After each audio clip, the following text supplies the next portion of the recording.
Do primitivo ao moderno, o homem evoluiu numa espiral. Voltava sempre ao mesmo ponto, porém num patamar mais alto. Na sua primeira volta ficou ereto. Depois, sapiens, aos poucos foi descobrindo regularidade. Nasceram assim as suas religiões, as artes, a ciência, a matemática. Mas aos poucos ele percebeu que, apesar do mundo ter ficado menos imprevisível, a ordem não era suficiente para explicar tudo. Ora, é uma bem comportada equação matemática que se caotiza. Ora, é um fenômeno físico, químico, biológico, costumeiramente tratado como caótico, que emerge dele uma certa ordem. O homem teve que reaprender a sua leitura. E assim surgiram, simultaneamente, a matemática moderna e a moderna arte.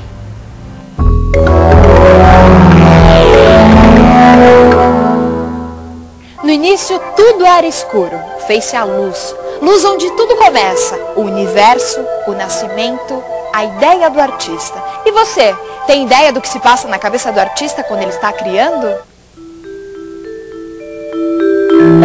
Eu acho que o processo de criação de todo artista é como um processo de elaboração onírica.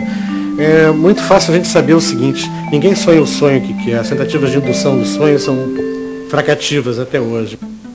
A coisa acontece muito nessa fronteira, nesse limite entre ordem e caos, né?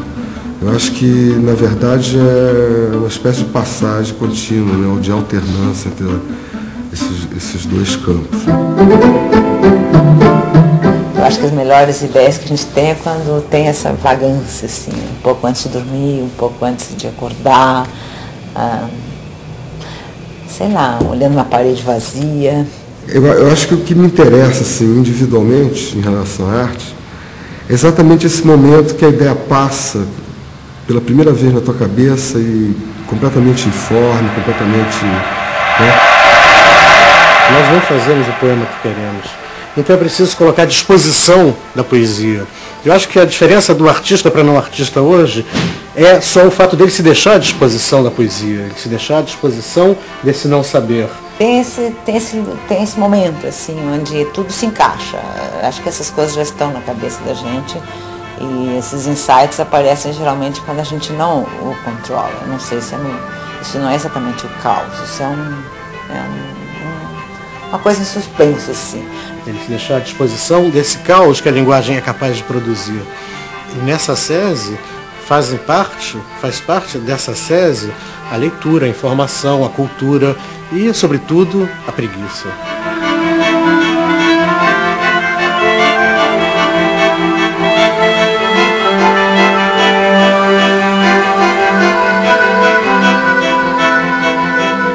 A descoberta do caos na ciência deve-se ao matemático Henri Poincaré. Em 1887, o rei Oscar II da Suécia propôs um prêmio a quem respondesse a pergunta: seria o sistema solar estável? Poincaré, usando ferramentas modernas, ganhou o prêmio ao demonstrar que sim, o sistema solar é estável.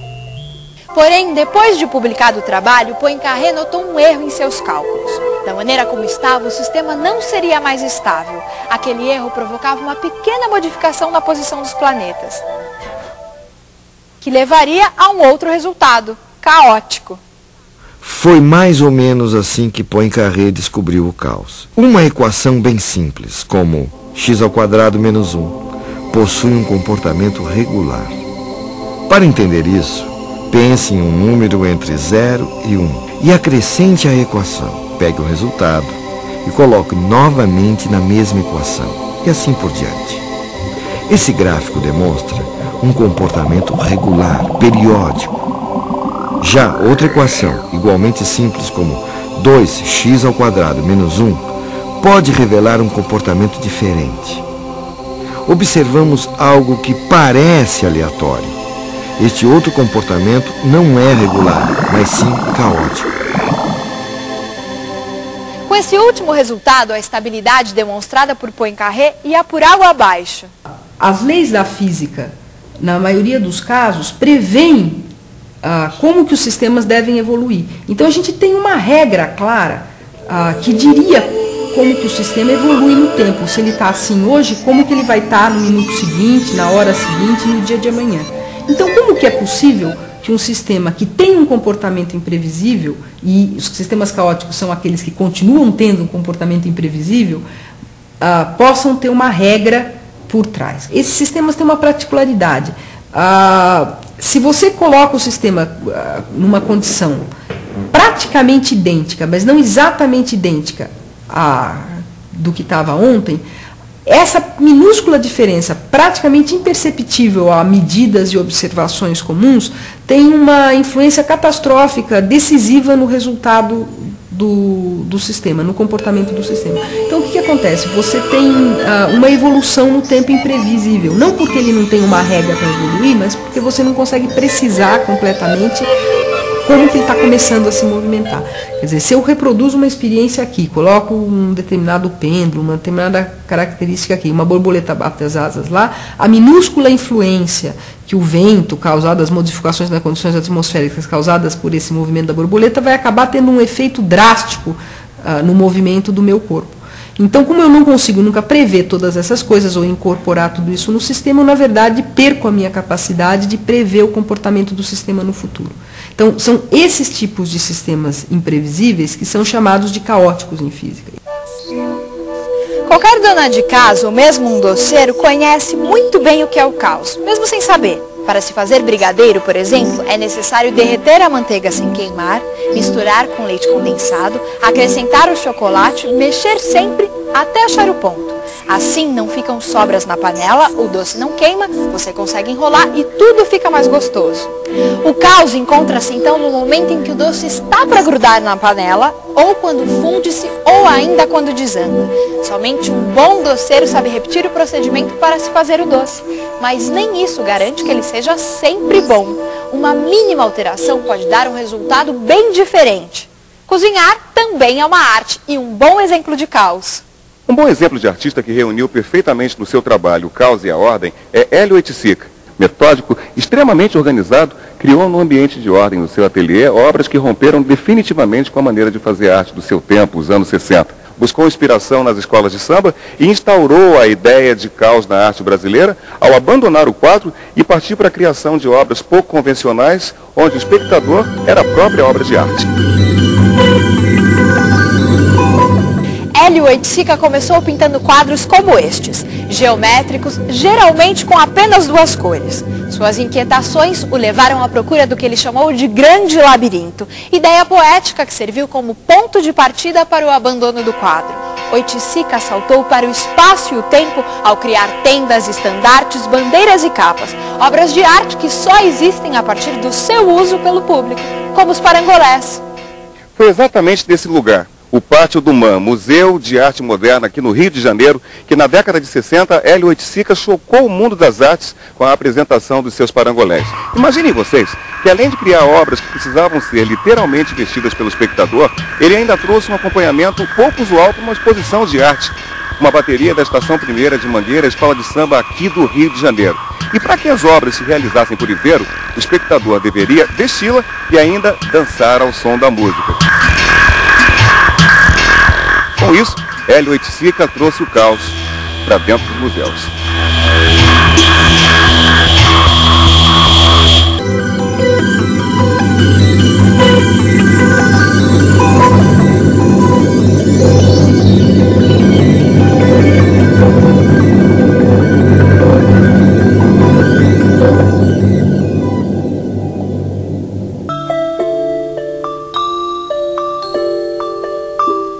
Eu queria fazer algo que começou a pulsar dentro de mim, exprimir essa pulsação. E eu já estava com 22 anos, eu tinha deixado a economia, eu estudei economia para me lançar na arte. Bom, então a minha visão da arte era outra, e eu fiz o que eu achei que deveria fazer. E a partir do meu lado particular, digamos, de dinheiro, de poder aquisitivo para comprar materiais e da realidade nossa, o terceiro mundo, Brasil, América Latina, eu agarrei-me a essa possibilidade de qualquer coisa eu poder trabalhar, exprimir. Nesse ponto, o que acontece é que isso para o mundo mais formal passou a ser um caos. Não era o caos que eu queria introduzir no sistema, eu queria introduzir a minha maneira de ver as coisas, a minha maneira de exprimir. E eu penso que esse caos é inerente à criação, né? Porque realmente como determinado onde vem a criação, existe uma teoria que determina como criar, como fazer, como ser, qual é o gesto, não. Me ofereceram esse espaço, eu pude me exprimir como quis e bem entendi, dentro de uma matemática caótica, mas que tem uma coerência. O que é o caos? O que é a ordem?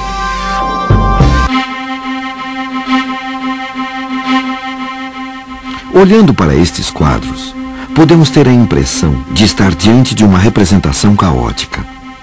São obras abstratas de Antônio Bandeira. Nessas composições, a intuição, na maioria dos casos, prevalece sobre a razão. A maneira de pintar esses quadros expressa um ímpeto informal. Mas olhando atentamente, podemos perceber que existe um equilíbrio estrutural. O impacto dessas obras vem, de certa forma, da sensação de um indeterminismo lúdico que acaba por formar um todo coerente.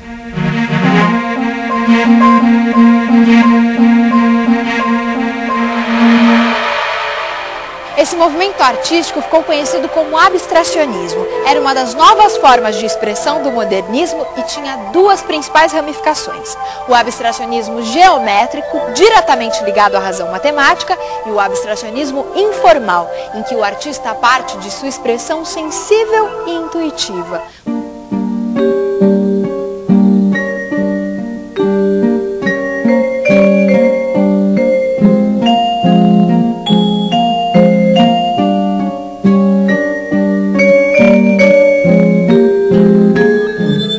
Para entender melhor as motivações dos artistas abstratos, vamos ouvir o que disse o pintor Iberê Camargo. Eu, no fundo, tinha um desejo. Tanto é que cancelava, raspava, até conseguir aquela forma que era a minha expressão, que eu aceitava. Isto é, aquele modelo que eu tinha dentro. É um modelo que a pessoa não sabe, não pode explicar, não pode chegar a dizer, vou ver se é esse. Não se pode fazer isso. Mas a intuição reconhece quando aparece aquela solução. Embora não pudesse ver de antemão, eu fazia isso com a fidelidade e com a obsessão de um pintor naturalista que quer fazer um retrato. Tinha de ser exatamente aquilo, embora depois, olhando o quadro, dissesse que é jogado, que não tem aquele movimento. Sim, tudo ali é jogado, mas não é um jogado assim, a esmo. De arte abstrata, sensível e poética encontra um outro paralelo. Por exemplo, nas obras de Tomio Otaki, um belo casamento entre intuição e formas geométricas. Observem a semelhança desses trabalhos de Tomi e as fotos tiradas pelo satélite Hubble. Curiosamente, ela pintou esses quadros anos antes dessas fotos serem feitas. Artista e cientista, através da intuição e da técnica, eles vão dar forma ao vivido e ao imaginado.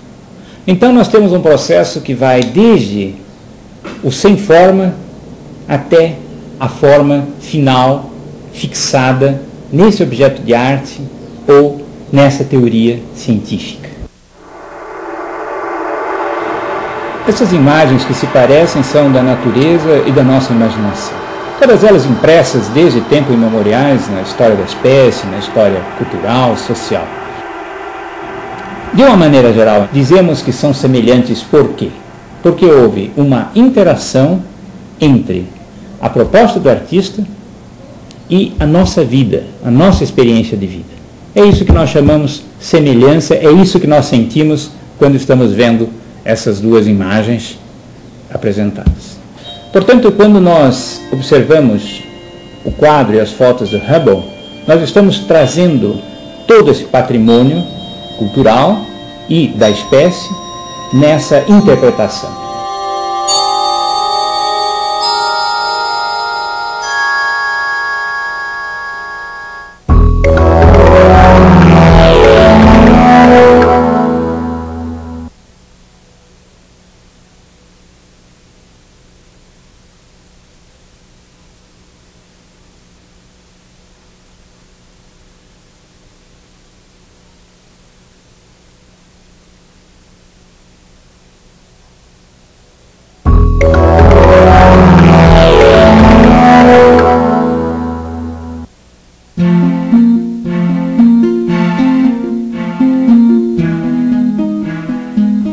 O trabalho do retratista é arte.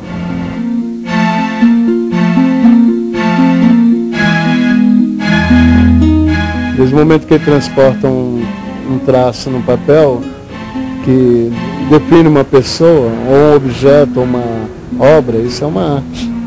Se eu tivesse um trabalho do Antônio Bandeira, você poderia, uma reprodução dele, você faria pra gente? Eu poderia tentar, né?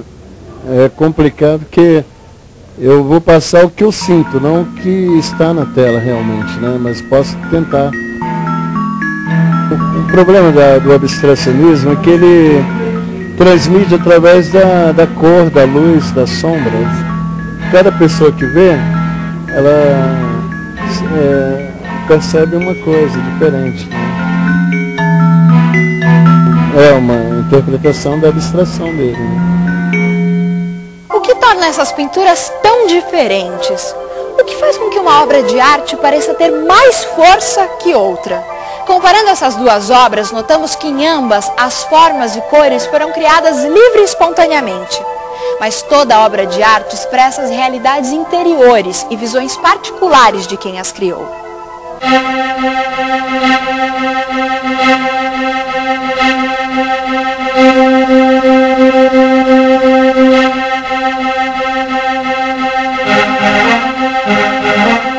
É mais fácil entender uma fotografia ou então a pintura de um rosto, né, do que no contexto, né, geral, misturado nas entrelinhas, né.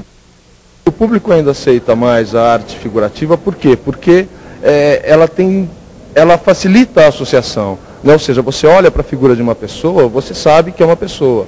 Porém, se você olha para uma imagem abstrata, ou lírica, ou geométrica, não importa, ela requer de você um outro patamar ou melhor, uma outra relação com a obra. A arte mais fácil da gente entender ou identificar com os sentimentos que a gente está mais acostumado seria a figurativa, porque é o que você, com as coisas que você lida todo dia, com objetos, com que você usa na tua casa, ou que você talvez vá comprar. Geralmente o abstrato acaba não agradando tanto, é mais difícil, exige um nível de percepção assim, mais sensível da pessoa, uma sensibilidade um pouco maior. Às vezes a pessoa olha e acha que é só um monte de pintura embaçada, né?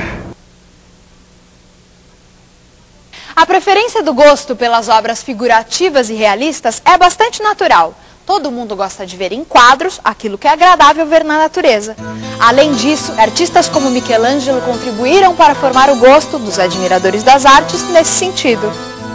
Em uma de suas principais obras, o teto da Capela Sistina, no Vaticano, o artista italiano retratou no século XVI a história do Gênesis bíblico. Neste painel, vemos Adão recebendo vida física e espiritual de um Deus rodeado por anjos. Notem os corpos de Deus e Adão, retratados como homens fortes e vigorosos. É o resultado de um profundo conhecimento de Michelangelo da anatomia humana e da admiração pelas artes gregas. Tamanho foi o impacto das obras de Michelangelo que durante quase 3 séculos artistas de toda a Europa pintaram à maneira de Michelangelo, movimento artístico que ficou conhecido como maneirismo. Foi nessa mesma época que viveu o físico e astrônomo Galileu Galilei. Galileu Galilei propôs que o caminho para o verdadeiro conhecimento científico passava pela observação dos fenômenos, pelas posteriores experimentações e pelas comprovações matemáticas. Era o nascimento do moderno método científico. Suponhamos, por um momento, que não exista a gravidade. Assim, qualquer projétil seguiria uma trajetória em linha reta. Mas a gravidade, de fato, modela o movimento de um projétil. A maneira como isto ocorre é mostrada na lei da queda dos corpos, de Galileu. O que realmente acontece é que a bala de canhão cai continuamente, seguindo uma regra onde, a intervalos de tempo sucessivos, correspondem o quadrado de números inteiros. E foi com Galileu que a matemática passou a ser reconhecida como a linguagem da ciência. A partir daí, o mundo passa a ser concebido como um relógio, uma máquina em perfeito funcionamento, como o universo concebido por Isaac Newton, onde os corpos se encontram no mais perfeito equilíbrio proporcionado pela força da gravidade. Estudando os trabalhos de Galileu, por exemplo, Newton demonstrou como a Lua orbita ao redor da Terra. Imaginando uma bala de canhão sendo atirada do alto de uma enorme montanha. Existe uma velocidade para a bala de canhão a partir da qual, quando arremessada, jamais atingiria o chão. Em outras palavras, a bala estaria em órbita, como a Lua. Deslumbrados pela possibilidade de explicar todos os fenômenos naturais através das equações e de leis imutáveis, entusiastas chegam a ver na nova ciência um novo Fiat Lux.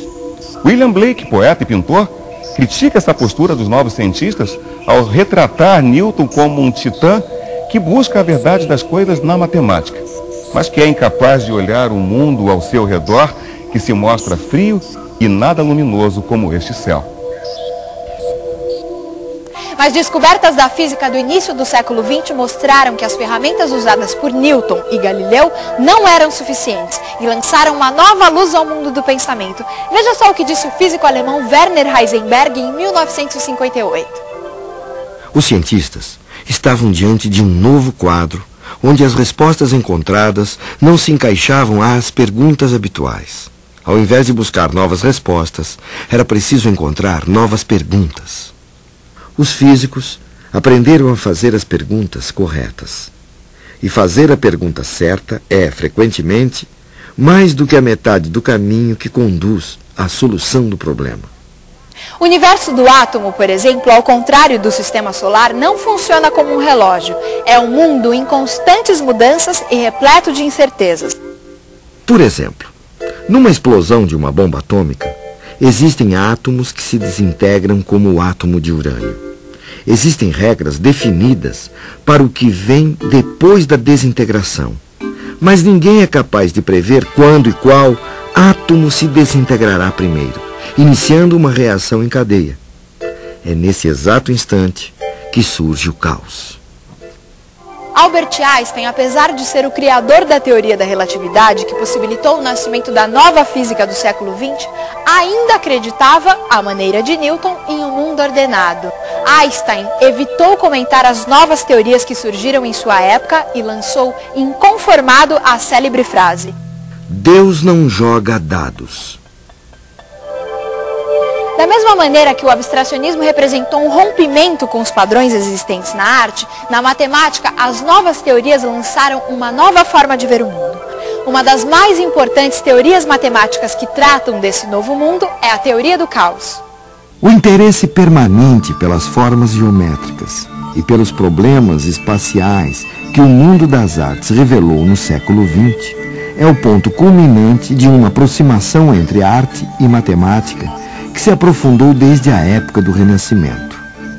Para o físico e crítico de arte, Mário Schember, há um paralelismo notável entre o surto das tendências abstracionistas na arte do início do século passado e a reformulação abstrata da matemática contemporânea.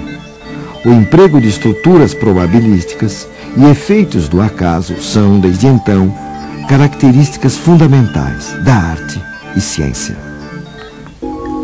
Dificilmente hoje, um matemático, cientista ou mesmo artista abre mão de uma análise sobre o caos. Muitas vezes ele vem com a sua equação matemática complicada, outras é no belo e leve bater de asas de uma borboleta. São aspectos da natureza que o cientista e o artista não podem abrir mão. tiveram que desenvolver novos instrumentos e reaprenderam a ler o caos, a ordem, o caos.